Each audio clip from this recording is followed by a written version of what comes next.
Have you ever had that feeling where you're reading the news and it feels like it's describing a completely different planet than the one you're living on? The headlines say the economy is soaring, but your wallet is telling a very different story? Well, that's what we're diving into today. This massive global gap between how the people in charge see the world and how the rest of us actually live it. And this one phrase, which has gone viral in China, just nails it perfectly. The country is doing great, but I'm not. It's so simple, but it captures this deeply personal feeling of being left behind. You see the national success story on paper, but in your own life you feel stuck, or maybe even like you're going backwards. This isn't just some catchy slogan. It's practically a diagnosis of our time.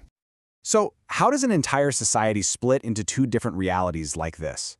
To really get our heads around it, we're going to start with a case study where this disconnect is incredibly sharp: China. According to our source material, the gap there has become just impossible to ignore. Now, this kind of thing doesn't just happen overnight. It's not one single problem. Our source points to 5 big structural reasons that all work together to create this chasm. It's a powerful mix of money, media bubbles, and systems where the incentives are, well, they're all out of whack.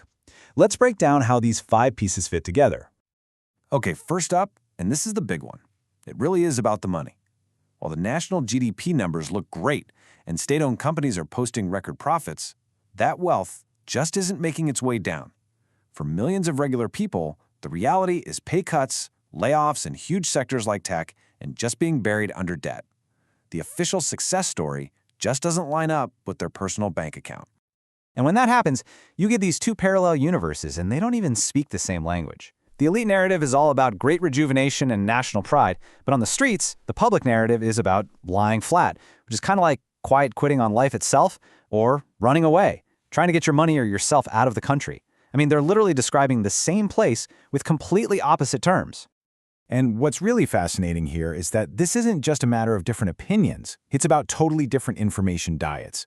The elites are getting their info from internal briefings and state media, which paints this rosy picture of incredible success. Meanwhile, young people and the working class are on social media, on anonymous forums, sharing stories about how exhausting and hopeless everything feels. They're not even in the same conversation. And here's the kicker. This isn't happening by accident. The system itself is practically designed to create this bubble. First, the incentives for officials reward pleasing your boss, not actually helping the public. Then, you've got this culture of stability above all, which basically means bad news gets buried. And finally, there's this huge psychological gap between having a secure state job and the absolute uncertainty of working in the private sector. But if you're sitting there thinking, well, okay, that's just China, think again. This feeling of living in a parallel universe is spreading like wildfire, and as we zoom out, you're going to see the exact same cracks appearing in all kinds of different countries.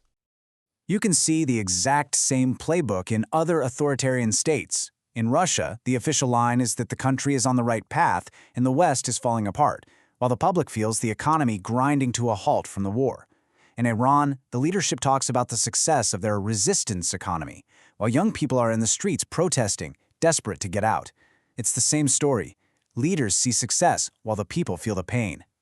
And this is where it gets really interesting, because this isn't an authoritarian versus democracy thing at all. The exact same divide is showing up in democracies. In the US, you have the view from the Capitol that America is still a beacon of innovation, while huge parts of the country feel betrayed and left behind. In France and the UK, you have elites in the capital cities talking about global leadership, while people in smaller towns feel totally abandoned and ignored. But to see what happens when this disconnect gets pushed to its absolute breaking point, our source tells us to look at one country in particular: South Korea. It's a rich, modern, democratic nation that is facing a deep, structural crisis of hope. Young South Koreans actually have a name for their reality, and it is brutal: Hell Joseon. They're comparing their modern, high-tech country to an ancient, rigid feudal dynasty. And the message behind it is just devastating. It means they believe that social mobility is dead, that no matter how hard you work, you can't escape the circumstances of your birth. And that mindset has led to what's called the NPO generation. Po means to give up. It started a few years ago as the 3PO generation, giving up on dating, marriage, and kids. But it's gotten worse. Now it's NPO, where N stands for, well, everything. They're giving up on careers, on buying a home, on their dreams, and in the most tragic cases, even on life itself. The most shocking result of all this is a full-blown demographic catastrophe. This chart says it all. To keep a population stable, a country needs a birth rate of about 2.1 children per woman. South Korea's is projected to be around 0.75. That is not a dip, that is a nosedive. The country is literally on track to see its population get cut in half in the coming decades. So why are they so pessimistic? Well, they talk about these three mountains that feel impossible to climb. First, a soul-crushing, hyper-competitive education system. Second, a job market that's split between a handful of great, secure jobs and a giant ocean of insecure, low-paying contract work. And third, housing that is just completely out of reach. An average apartment in Seoul costs more than 13 years of an entire family's income. Now, you'd think the government would be freaking out about this, right? And they are. They've seen these numbers, and since 2006, they have thrown a staggering amount of money at the problem. We are talking over $270 billion in policies to try and encourage people to have more children.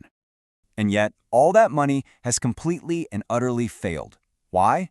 Because, and this gets right to the heart of the issue, you can't pay people to have hope.